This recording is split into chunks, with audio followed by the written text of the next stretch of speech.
Alors, le DM numéro 10, si je ne me trompe pas, il s'agissait d'un exercice du TD 14, l'exercice 23, un exercice avec une étude de suite, des choses qu'on avait déjà faites. Donc normalement, quelque chose qui ne devrait pas, qui n'aurait pas dû poser de soucis. Le problème principal, évidemment, c'est la rédaction. Problème classique, mais voilà, qui va devenir de plus en plus embêtant au fur et à mesure de l'année, parce qu'évidemment, de plus en plus, il va falloir rédiger de façon précise. Et là, il y a certaines questions qui, je pense, n'ont pas été bien comprises, et d'autres où la rédaction, c'est n'importe quoi. On ne cherche pas à reprendre ce qu'on a déjà fait dans les autres exercices du TD ou pendant le cours. Vous essayez de vous raccrocher à des choses de l'année dernière, seulement ça ne va plus suffire, ça ne suffit déjà plus. Alors, revenons à cet exercice 23. On a une suite et on nous demande d'abord de justifier que la suite est bien définie. Ce qui ici ne pose aucun problème, il n'y a quasiment rien à dire dans cette question, mais il va falloir le faire. Cette question a été mal interprétée par pas mal d'entre vous qui ont essayé de montrer que la suite était toujours dans l'intervalle 0,1 ou ce genre de choses. Ce n'était pas du tout l'objet de la question. Montrer que la suite est bien définie. Eh bien ici, on sait que U0 est bien défini, car U0, c'est A, qui appartient, comme on nous le dit, à 0,1. Ensuite, si UN est bien défini, soit n appartenant à n tel que UN est bien défini, donc UN c'est un réel quelconque, et UN plus 1, alors je ne vais pas dire UN plus 1 tout de suite, cosinus de UN est donc bien défini.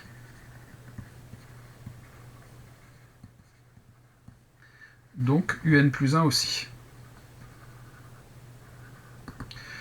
Voilà, il y a juste ça à dire. J'ai fait une récurrence sans trop le dire, mais c'en est une en fait, hein, par principe de récurrence.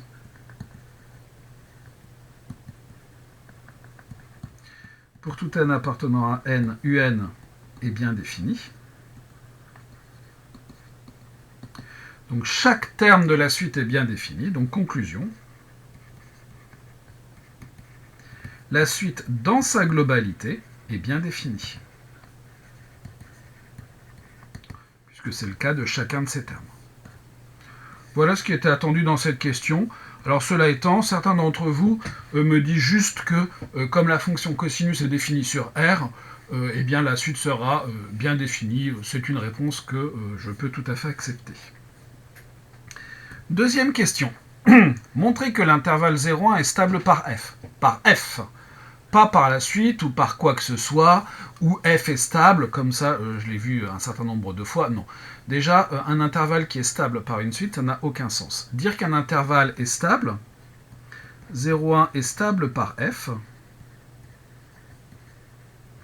ça revient à dire que f de 0,1 non pas appartient, hein, quand c'est des ensembles qui sont dans des autres, c'est inclus.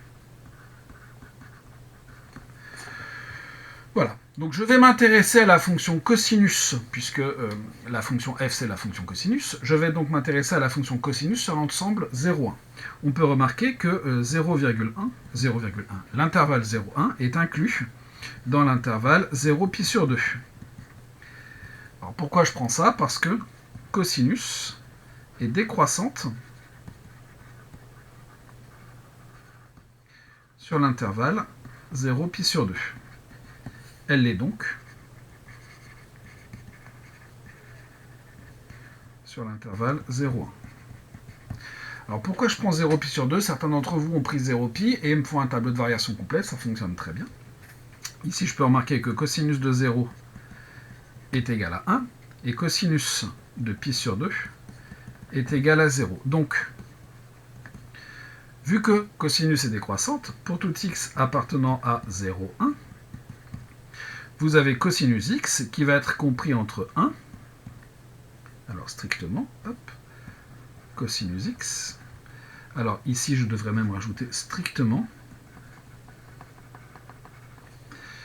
qui va donc plus grand que cosinus 1, qui lui-même est forcément strictement plus grand que 0. Donc, Pour tout x appartenant à 0,1, vous avez f de x qui appartient lui aussi à 0,1. Conclusion.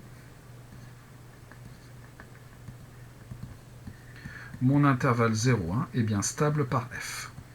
Et c'est de cette façon qu'il faut dire les choses. C'est bien l'intervalle, ou un ensemble quelconque, mais ici c'est un intervalle, qui est stable par une fonction.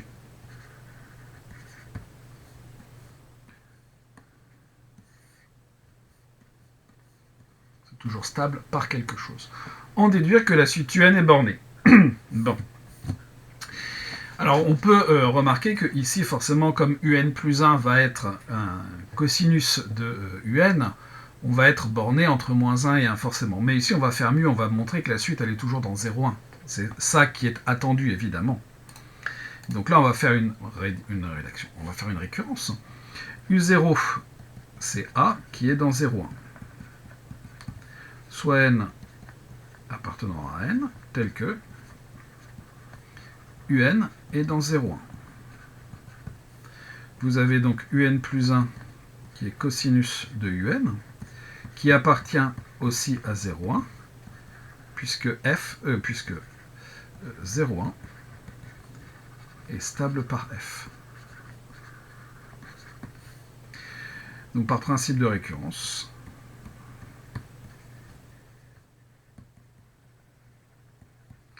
pour tout n appartenant à n, un est dans 0,1. Donc ça, c'est quelque chose qui est beaucoup plus fort que le fait d'être simplement borné. Et c'est quelque chose qu'on pourra réutiliser par la suite. Conclusion.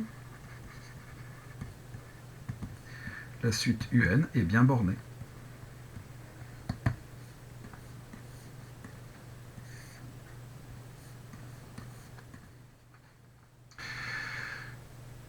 Passons à la question 3. Montrer que la fonction f admet un unique point fixe. L'unique point fixe, c'est une histoire de bijection monotone. Donc le théorème des valeurs intermédiaires, non. Le théorème des valeurs intermédiaires, il va nous donner l'existence, mais il ne nous donnera pas l'unicité. Ensuite, appliquer le théorème des valeurs intermédiaires, donc non, ou le théorème de bijection à la fonction f, ne nous donnera pas un point fixe. Ça nous dira qu'il existe, pour tout cas, valeur intermédiaire, il existe un unique x tel que f de x égale k. Et le k ne doit pas dépendre de x. Ici, on veut un point fixe, c'est-à-dire qu'on veut montrer qu'il existe une unique valeur telle que f de x égale x. C'est pas du tout la même chose. Donc on est obligé d'introduire une nouvelle fonction. Je vais considérer la fonction g qui à x associe f de x moins x, c'est-à-dire cosinus x moins x. Évidemment, j'ai g qui est continue sur l'intervalle qui va nous intéresser, c'est-à-dire 0,1. Elle est même dérivable. Sur 0,1. Et pour tout x appartenant à 0,1, vous avez g' de x qui est égal à moins sinus x moins 1. Moins sinus x moins 1, évidemment, va être négatif, puisque le sinus ne peut pas être égal à 1, vu que entre 0 et 1, vous n'avez pas de pi sur 2. Donc ça, c'est strictement négatif. Donc, même sans faire le tableau de variation, j'en déduis que g est strictement décroissante.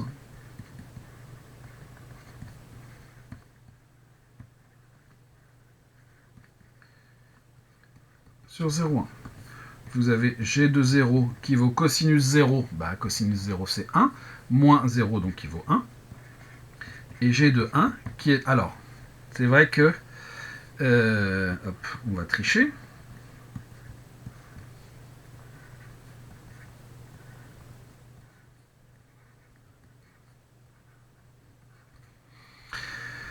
Et g de 1 qui vaut donc cosinus 1 moins 1. On ne sait pas combien ça vaut, mais toujours est-il que c'est strictement négatif, puisque cosinus 1 est inférieur ou égal à 1.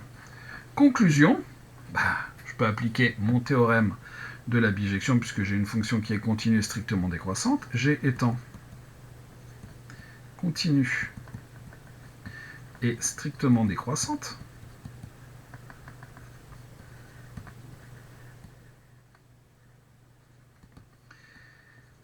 elle réalise une bijection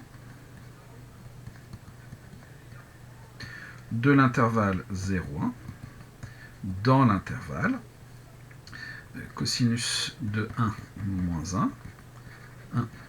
Par conséquent, j'ai, admet donc une unique racine, alors que je ne vais pas dire comme ça, donc il existe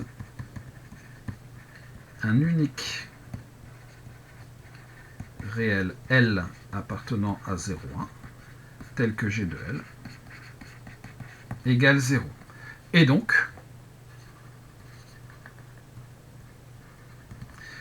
il existe un unique réel L dans 0,1, tel que f de L égale L. Donc f admet bien un unique point fixe.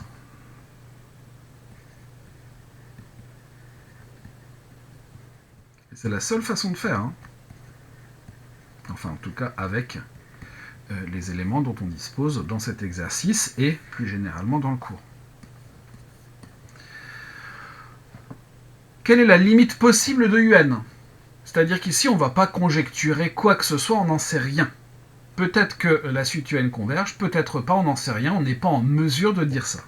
Si jamais UN converge, alors UN ne peut converger que vers ce réel L. Si jamais elles convergent, mais on n'en sait rien, peut-être que la suite ne converge pas. Et typiquement dans cet exercice, il y a deux suites possibles. Soit on va montrer que la suite converge, et dans ce cas-là on dira que sa limite c'est L, ou alors on va utiliser le fait que si jamais la suite converge, ça ne peut être que vers ce réel L, et ça peut nous amener une contradiction. Donc à ce moment-là, on ne peut rien dire d'autre que ça. C'est, voilà, en cas de convergence, c'est la limite. Quatrième question, montrer que la fonction f est lipschitzienne sur 0,1 de rapport k avec k strictement compris entre 0 et 1. Être lipschitzienne, propriété du cours, c'est lié à un encadrement de la dérivée, puisqu'ici la fonction est dérivable. F est dérivable sur 0,1. Et pour tout x dans 0,1, vous avez f' de x qui est égal à moins sinus x. Bon, maintenant il faut encadrer sinus x. Et donc, ce qui nous intéresse beaucoup plus en réalité, hein, c'est valeur absolue de f' de x, qui est égal, donc forcément ici, à valeur absolue de moins sinus x, mais sur l'intervalle qui nous intéresse, ça va être égal à sinus x. Or, sur 0,1, sinus est croissante.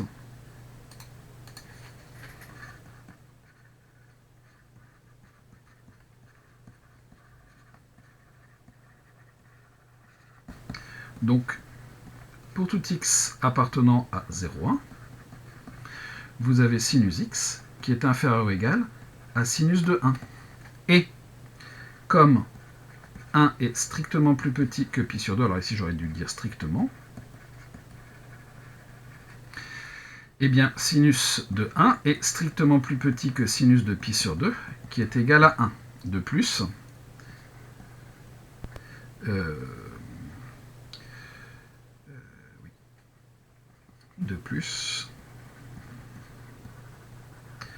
comme pour tout x appartenant à 0,1, je ne vais pas me dire ça comme ça, on n'a pas besoin, en fait, f' va jamais s'annuler sur l'intervalle qui nous intéresse, mais surtout, comme 0 est strictement plus petit que 1, vous avez sinus de 0, 0 qui est sinus de 0, qui est plus petit que sinus 1. Donc, pour tout x appartenant à 0,1, vous avez f' de x en valeur absolue qui est inférieur ou égal à sinus de 1. Or, sinus de 1 est bien compris strictement entre 0 et 1. Donc, conclusion, f est sinus 1 lipschitzienne,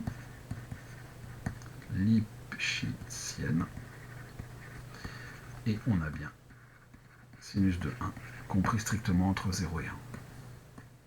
C'est une propriété du cours. Quand la fonction est dérivable, être lipschitzienne, c'est en rapport avec un encadrement de sa dérivée.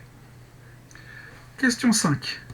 Évidemment, si on nous a demandé de montrer que la fonction était lipschitzienne, il y a sans doute un rapport avec ce qui va ici. Montrer que pour tout entier n appartenant à n étoiles, un moins L est inférieur à sinus de 1 à la puissance n. Bon. En fait, on va le montrer pour tout n appartenant à n. Si je regarde ce qui se passe pour U0 moins L, est forcément strictement, enfin, inférieur ou égal à 1, car les deux, hein, U0 et L, sont dans l'intervalle, alors même strictement, hop, sont dans 0,1. Donc au maximum, on aurait 1, et donc on a bien inférieur ou égal à 1. Sinus de 1 à la puissance 0, ça vaut 1, donc on a bien U0 moins L est inférieur à sinus de 1 à la puissance 0. La proposition est vraie au rang 0. Soit n appartenant à n, tel que un moins L inférieur ou égal à sinus de 1 à la puissance n. Bon. Je vais m'intéresser à un plus 1 moins L. Ça, c'est quoi? C'est f de un moins f de L, qui va être inférieur ou égal à sinus de 1 multiplié par un moins L, puisque ma fonction est sinus 1 lipschitzienne. Ensuite, j'applique mon hypothèse de récurrence.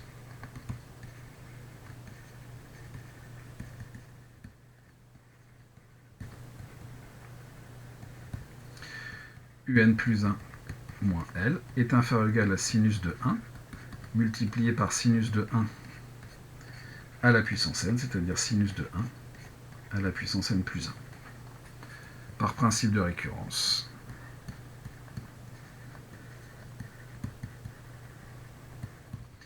Pour tout n appartenant à n, un moins L est inférieur ou égal à sinus de 1 à la puissance n. Conclusion. Puisqu'on nous demandait pour n étoiles, si c'est vrai pour tout n appartenant à n, c'est vrai aussi pour n appartenant à n étoiles. Un moins L inférieur ou égal à sinus de 1 à la puissance n. Bon, si vous avez essayé d'initialiser à 1, c'est un tout petit peu plus difficile que d'initialiser à 0. À 0, mais ça fonctionne aussi. En déduire que la suite un converge vers L, bon ben, comme sinus de 1 est strictement plus petit que 1, sinus de 1 à la puissance n va tendre vers 0 lorsque n tend vers plus l'infini. De plus, pour tout n appartenant à n étoiles, on a 0 plus petit que un moins L plus petit que sinus de 1 à la puissance n. On n'a plus qu'à invoquer le théorème des gendarmes.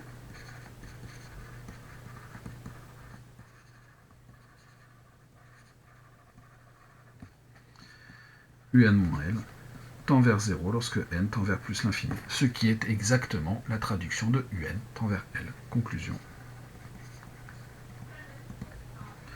Un tend vers L lorsque n tend vers plus l'infini.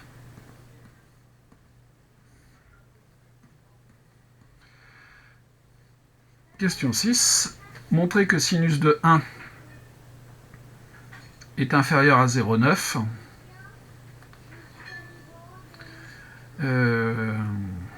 Bon, ça c'est un petit peu embêtant à faire, on va le passer.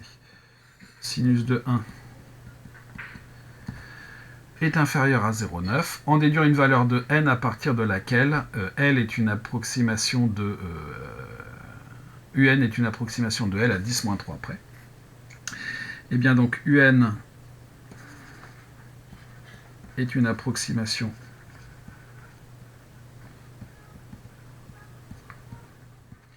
de L à 10-3 près. Alors pour que n soit, il suffit que sinus de 1 à la puissance n soit plus petit que 10 moins 3, et donc il suffit que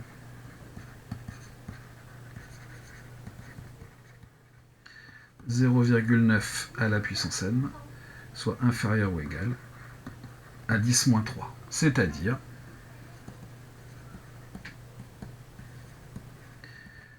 que en passant au log, vous allez avoir n, ln de 0,9 qui va être inférieur ou égal à n à moins 3 ln de 10. Et donc n va être supérieur ou égal à moins 3 ln de 10 sur ln de 0,9, c'est-à-dire moins 3 ln de 10. Ici, on va avoir du ln de 9 moins ln de 10. Est-ce que c'est intéressant de faire ça? Du 2 ln de 3, je ne suis pas certain que ça nous aide vraiment. Et donc, il suffit de prendre